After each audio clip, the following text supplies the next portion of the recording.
Nah, yang berikutnya yang perlu kita bahas pada kesempatan ini, Bapak Ibu dikasih oleh Tuhan Yesus Kristus yang sering tanya, apakah apa yang akan dialami orang-orang yang belum bertobat pada saat masa penghakiman alias pada saat Tuhan Yesus datang yang kedua kali. Matius pasal 7:23 sangat jelas. Waktu Tuhan Yesus datang yang kedua kali, terjadi pemisahan yang total antara orang yang sudah sungguh-sungguh bertobat dengan orang yang belum sungguh-sungguh bertobat kepada Kristus. Pemisahan itu terlihat dengan cara bagaimana? Orang yang sudah bertobat kepada Kristus langsung dikirimkan oleh Tuhan ke tempat yang namanya surga total. Lalu di mana ditempatkannya orang-orang yang belum bertobat? Alamannya tidak pernah keliru. Kode posnya tidak pernah salah. Kemana mereka dikirim? Kemana mereka diusir? Kemana mereka dibuang? Tidak lain tidak bukan ke neraka total. Jadi Bapak Ibu dikasih oleh Tuhan Yesus Kristus. Saya lihat hari-hari ini orang Kristus seringkali memaksa-maksa Tuhan supaya cepat datang. Dengan membuat ramalan A, B, C, sampai sekian kira-kira begitu. Tapi nggak pernah sadar. Dia sendiri memang sudah yakin belum masuk surga. Kan itu masalah kan Bapak Ibu. Dan belum lagi. Ya, ramalan-ramalannya itu kan menyesatkan. Artinya apa? Tidak mungkinlah orang yang membuat ramalan-ramalan palsu begitu kan masuk surga. Nggak mungkin Bapak Ibu. Karena para peramal-peramal palsu itu adalah tanda atau bukti orang itu belum sungguh-sungguh bertobat. Nah, maksud saya dalam kesempatan ini Bapak Ibu dikasih oleh Tuhan Yesus Kristus. Sebenarnya kita nggak usah mendesak Yesus itu supaya datang malam ini, detik ini. Nggak usah lah. Tapi mari kita lakukan introspeksi kepada diri kita sendiri. Apakah kita sudah mendapatkan tiket untuk masuk surga itu? Yaitu artinya apa? Apakah kita sudah sungguh-sungguh bertobat terima Yesus? Itu yang jadi pertanyaan besar. Mungkin kita sudah bertobat sungguh-sungguh terima secara pribadi. Pertanyaan besar kedua yang harus kita jawab adalah, adakah setiap detik, menit, jam, hari selama kita hidup di dunia ini bertambah taat, bertambah setia, bertambah kurus enggak?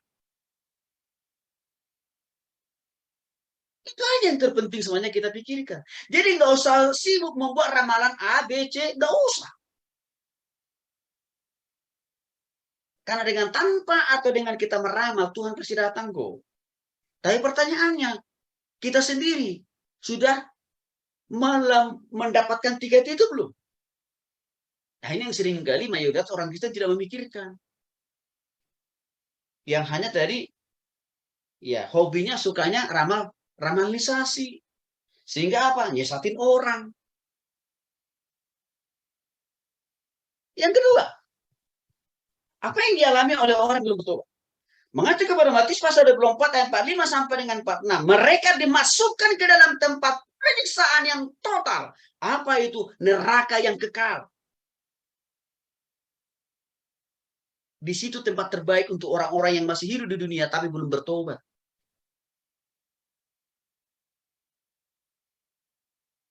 Neraka total itu juga tempat terbaik bagi roh orang-orang yang belum bertobat waktu dia masih hidup di dunia. Tempatnya apa? Memang dipindahkan Tuhan juga mereka.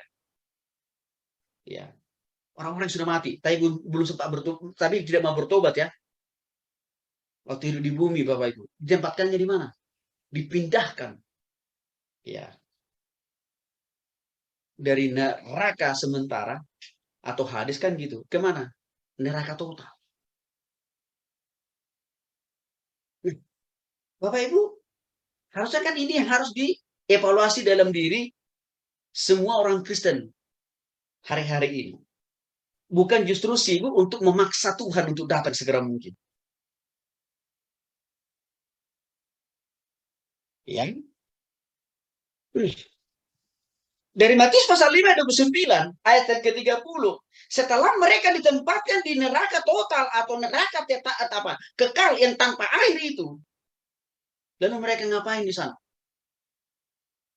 Mereka disiksa, mereka dibakar hidup-hidup di dalam api neraka itu. Bapak Ibu yang sudah minggu lalu masih ingat? Coba Ibu ingat, Bapak Ibu ingat lagi kembali video klip yang sudah saya putarkan minggu lalu. Betapa orang-orang belum bertobat itu seperti cacing, dikumpulkan, ditumpuk, dikirimkan ke neraka. Lalu di sana mereka mengalami siksaan api neraka itu. Kan yang kita lihat dalam video klip minggu yang lalu kan Bapak Ibu. Dan berusaha untuk mau keluar, tapi tidak punya jalan. Dan tidak ada upaya yang bisa mereka lakukan menghindar dari api neraka itu. Karena memang tempat terbaik adanya mereka di tempat itu. Mengapa? Karena belum sungguh-sungguh bertobat kepada Yesus. Bagi kita yang sudah bertobat kepada Kristus, memang kita tidak mengalami ini. Tapi Rasul Paulus mengatakan, kesetiaan, ketaatan, sampai akhir hidup. Sampai Tuhan Yesus datang. Itu menjadi hal penting untuk kita alami. Bahkan dalam Wahyu pasal 21 ayat 8, eksistensi atau keberadaan orang-orang yang belum bertobat yang telah diutus, yang telah dikirim ke api neraka itu, mereka mengalami penyiksaan yang tidak pernah habis-habisnya. Diibaratkan penyiksaan itu di sana mereka akan disiksa di dalam lautan api. Lautan api, Bapak Ibu, coba bayangkan ya, negara kita ini kan lebih, ya, persentase negara kita ini lebih banyak didominasi oleh laut ya. Kira-kira itulah yang dialami oleh orang-orang belum bertobat di neraka itu. Ya. Artinya semua di neraka itu yang ada ya adalah api dan belerang yang terus menyala-nyala. Jadi kira-kira posisi orang-orang belum bertobat itu jadi apa? Jadi bahan bakar juga sekalian di sana. Makanya api neraka itu tidak mati-mati kan Bapak Ibu. Karena banyaknya orang yang dikirimkan, dijatuhkan ke neraka itu. Siapakah mereka? Orang-orang yang belum bertobat kepada Kristus. Selama mereka hidup di dunia ini. Dari negara manapun. Dari suku manapun. Dari agama manapun. Dan bahkan juga dari daerah manapun. Kalau belum sungguh-sungguh bertobat terima Yesus. Ditempatkan di sebuah tempat yang sama. Penderitaan yang sama, kesengsaraan yang sama, pembinasaan yang sama. Bapak Ibu masih ingat kisah orang kaya dengan Lazarus yang dicatatkan di dalam Injil Matius, Markus, dan Lukas? Yang sudah kita bahas minggu yang lalu. Apa yang dialami oleh orang kaya di dalam api neraka itu, dia mengalami sisa dan yang sangat begitu sakit luar biasa. Dan rasa sakit yang dialami oleh orang kaya itu melebihi daripada rasa sakit yang ada di hatinya. Bila sakit begitu sakitnya, sakit begitu menderitanya orang kaya itu, dia berteriak-teriak, Bapak Abraham, tolong kirimkan Nabi, Rasul, hamba Tuhan, pastor, penginjil, untuk mengingatkan sanak famili dan saudara saya yang masih hidup di dunia. Supaya mereka sesegera mungkin bertobat. Sehingga apa? Mereka tidak mengalami penghakiman, penghukuman seperti yang saya alami di api neraka ini, Bapak Abraham. Itu adalah ekspresi betapa mengerikannya. Betapa sakitnya luar biasa.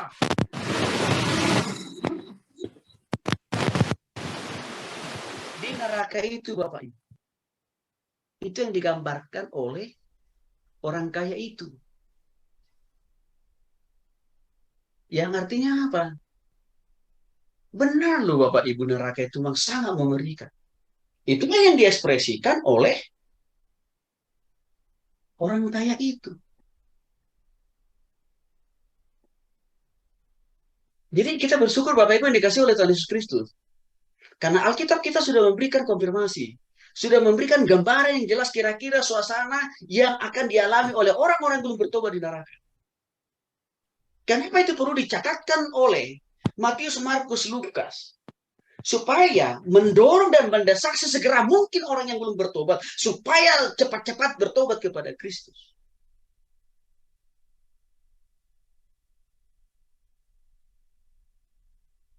Maka apa kata Bapak Abraham? Tidak. Saya tidak perlu mengutus nabi, rasul, pastor, pendeta, atau penginjil. Udah gak penting saya utus kepada sanak famili saudaramu. Karena persoalannya bukan karena mereka tidak pernah mendengarkan Injil. Bukan di situ masalahnya. Tapi memang saudara sanak famili itu tidak mau itu aja. Maka Tuhan bilang, udah cukup. Sanak famili dan saudaramu itu akan sama nasibnya seperti engkau di api neraka.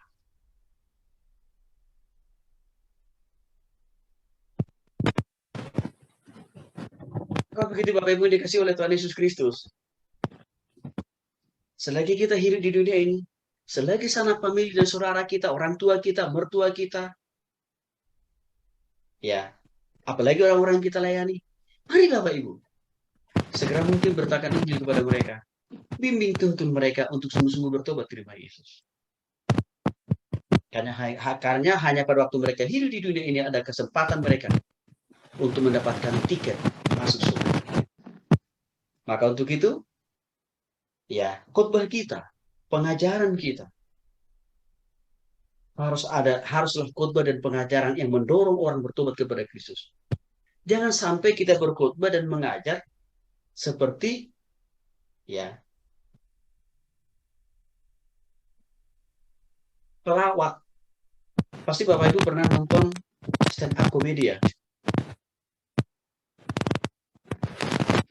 Enak sih dengarinnya, membuat kita tertawa gitu ya. Ya harus saya katakan juga, kadang-kadang juga ada sebagian kecil oknum-oknum hamba Tuhan berkhotbah alas dan komedi. Khotbahnya, pengajarannya itu tidak menobatkan orang pada Kristus, tidak membuat orang berubah. Ini dikatakan oleh Rasul Paulus tadi, kita memang bisa aja masuk surga, tapi dampak pelayanan kita itu tidak ada pengaruhnya bagi orang-orang kita layani, karena orang itu tidak bertobat sungguh-sungguh. Sebab pemberitaan yang kita sampaikan tidak mendorong orang itu sungguh-sungguh bertobat kepada Yesus. Inilah yang dialami oleh orang-orang yang tidak mau bertobat pada waktu Tuhan Yesus datang yang kedua kali. Jadi Bapak Ibu yang dikasih oleh Tuhan Yesus Kristus, Yesus datang kedua kali bukan dalam rangka memberitakan Injil, bukan lagi dalam rangka memberikan kesempatan kepada orang bertobat. Udah selesai. Yesus datang kedua kali. Dia datang tidak lebih, tidak kurang sebagai hakim. Bapak Ibu tahu tugas hakim ya? Tugas hakim hanya menjatuhkan hukuman kepada seseorang ini. Ya, seorang penjahat. Apakah dia bersalah atau tidak bersalah? Kalau bersalah, masuk sel penjara. Kalau tidak bersalah, berarti dia harus bebas dari segala tentu. Disitulah nanti kehadiran Yesus waktu datang kedua kali. Kalau orang itu belum bertobat selama dia hidup di dunia ini, langsung disuruh, diutus, dikirim, dibuang oleh Tuhan ke neraka. Tapi bagi kita yang sudah bertobat, kita sudah disediakan tempat yang terbaik di surga. Tapi Bapak Ibu, mari kita gunakan kesempatan hidup yang lagi ada di dunia ini. Sungguh-sungguh, semakin lebih taat, semakin lebih berkenan di hadapan Tuhan. Saya yakin kita semua senang mendengarkan sebuah kidung pujian. Dan banyak orang kita senang menyanyikan lagu ini. Karena lagu ini mengingatkan kita bahwa hidup ini harus kita gunakan untuk melayani Tuhan. Tapi saya agak was-was Bapak Ibu.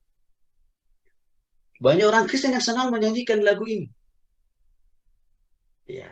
Jangan sia-siakan waktu yang Tuhan beri, hidup ini. Kan begitu Bapak Ibu. Banyak orang Kristen senang lagu ini. Tapi saya agak kadang-kadang was-was dengan kita menghafal lagu itu. Tetapi setiap detik, menit, jam, hari, dan hidup kita tidak sungguh-sungguh kita pergunakan untuk melayani Tuhan, untuk mengasihi Tuhan dengan cara taktisnya apa? Apakah setiap detik, setiap jam, menit, jam, hari, minggu, bulan, dan tahun sungguh-sungguh kita melayani Tuhan dengan cara apa? Hidup dalam kekudusan? Persoalannya seringkali kita hanya hidup dalam kekudusan waktu naik mimbar, waktu beritakan firman. Nah, waktu kita tidak lagi memberitakan firman Tuhan, hidup kita penuh dengan kekudusan. Beda Bapak Ibu ya. Jadi, seorang pengusaha, seorang profesional, Kalau kita katakan bahwa hidup ini adalah hidup untuk melayani Tuhan, maka di dalam setiap ruang waktu kesempatan Bapak Ibu sedang melakukan tugas dan pekerjaan sebagai profesional, sebagai pengusaha, hiduplah di dalam kekudusan. Caranya gimana Pak Tony? Jangan kita bohongi klien kita. Jangan kita bohongi konsumen kita.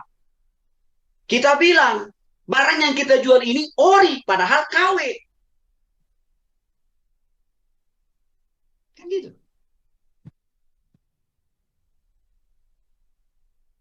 Hidup dalam kekudusan itu bukan part-time.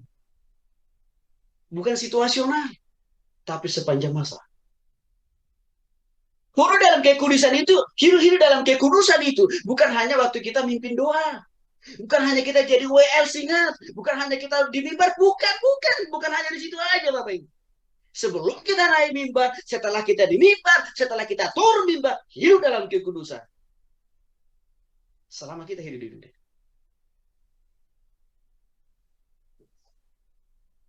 Itu salah satu contoh konkret bahwa kita sedang mengimplementasikan lirik lagu tadi, bahwa hidup ini adalah kesempatan.